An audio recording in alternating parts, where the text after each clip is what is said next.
Hello friends, welcome to my channel.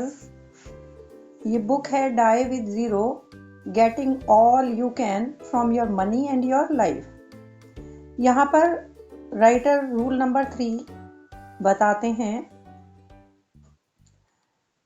M to die with zero. वो कहते हैं कि ऑटो पायलट पर जीना काफ़ी इजी है, इसीलिए लोग इसको प्रिफर करते हैं। लेकिन यदि लाइफ को अच्छी तरह से जीना है तो माइंडलेसली जीना छोड़कर हमें एक्टिवली और डेलिब्रेटली उसको जीना होगा। ऑटो पायलट मोड काफ़ी एरियाज में चलता है, जैसे कि मनी, आप कितना पैसा कमाते हैं, कितना लोगों को देते हैं, कितना बचा पाते हैं, कितना इंजॉय कर पाते हैं, और कितना अपने लाइफ के एक्सपीरियंसेस को बनाने के लिए आप यूज़ करते हैं। यदि कैलकुलेटेड चॉइसेस नहीं बना पाते, यानी वर्क और फैमिली के बीच में या वर्क और मनी के बीच में, अपना टाइम सिर्फ पैसा बनाने में ही और कमाने में ही हम लगाते रहते हैं, तो ये एक पैसा कमाने का एडिक्शन बन जाता है।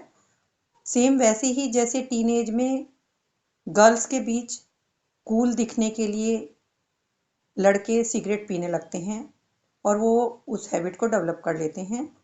बाद में उस लड़की की शादी भी हो जाती है, लेकिन वो सिगरेट पीना नहीं छोड़ पाता, वो अभी भी स्मोक कर रहा होता है, क्योंकि उसकी हैबिट एडिक्शन बन चुकी होती है।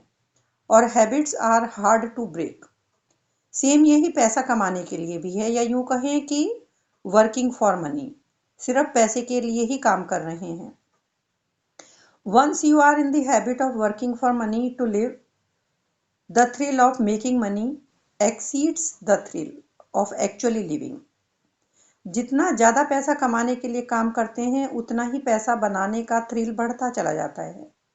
उनको ऐसा लगता है कि अभी उनके पास उतना पैसा नहीं बना है, या उन्होंने उतना पैसा इकट्ठा नहीं किया है जितना उनको चाहिए था।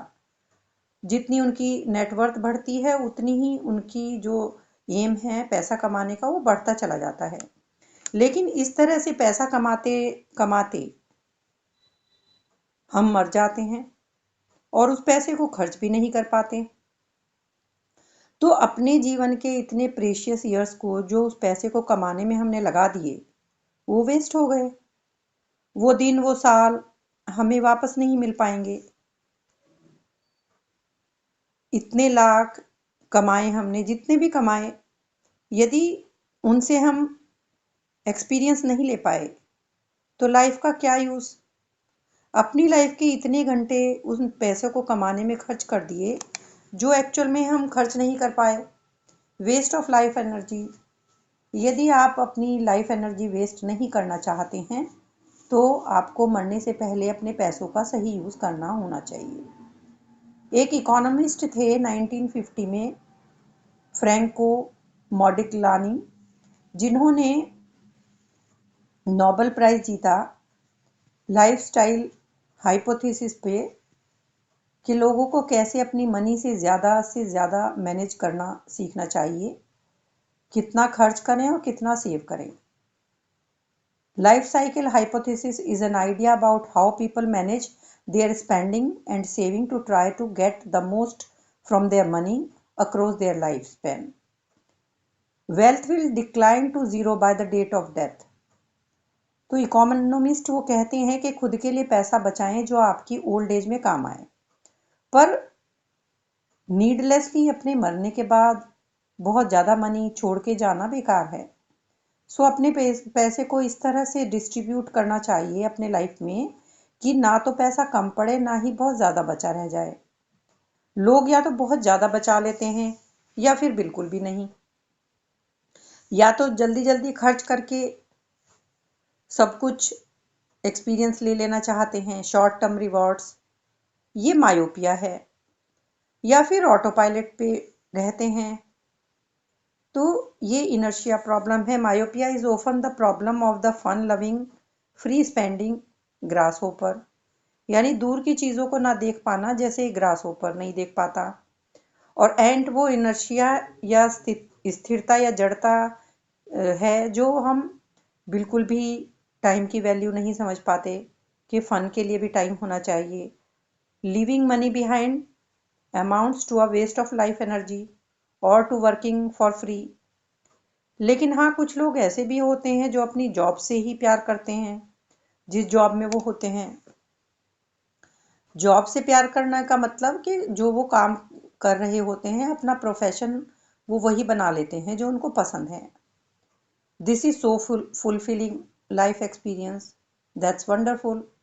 लेकिन सभी लोग इस तरह से तो लकी हों, ये जरूरी नहीं है।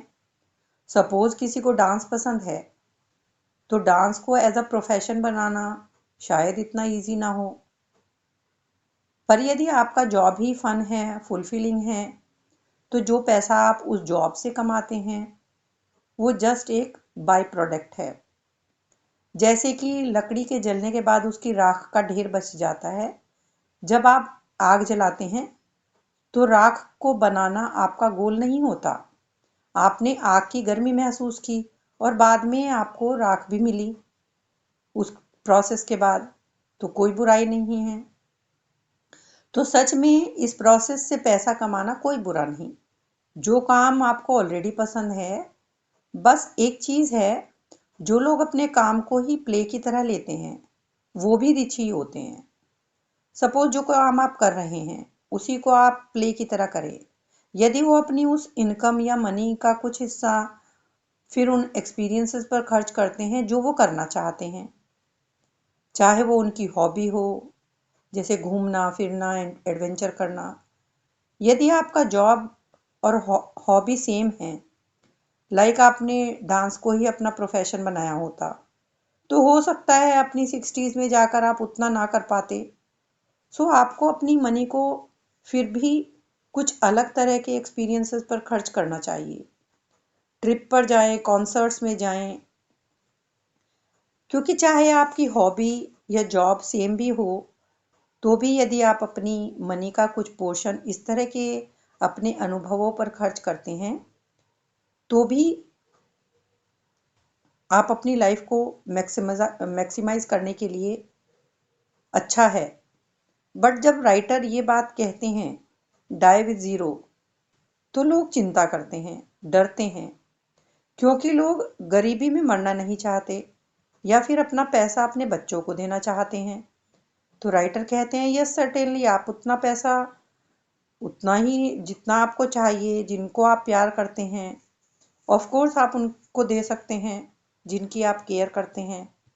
राइटर कहते हैं कि बहुत ज़्यादा पैसा बनाते रहें और अपने अनुभव ना बढ़ाएं, ये गलत है। काफ़ी लोगों में ये डर होता है कि उनके पास पैसा कम पड़ जाएगा।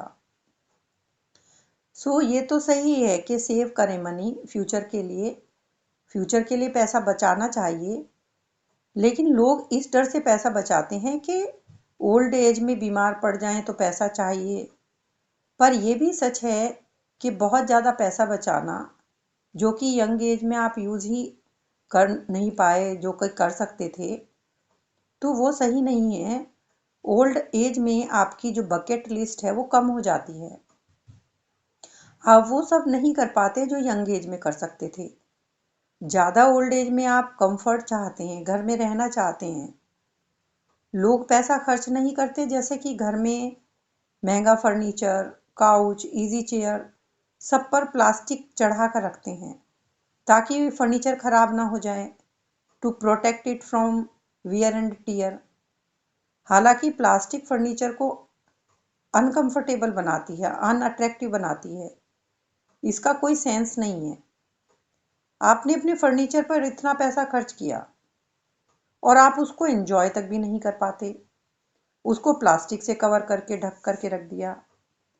ये बात नहीं है कि ओल्ड एज के बारे में सोचा ही ना जाए, सब कुछ यंग एज में ही खर्च कर दें।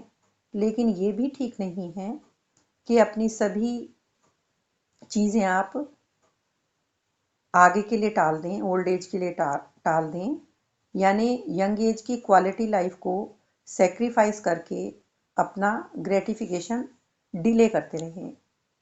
नेक्स्ट एपिसोड में हम बात करेंगे मनी को कैसे सेव करें या उसको कैसे इन्वेस्ट करें ताकि पैसा कम भी ना पड़े और हम उसे इंजॉय भी कर पाएँ।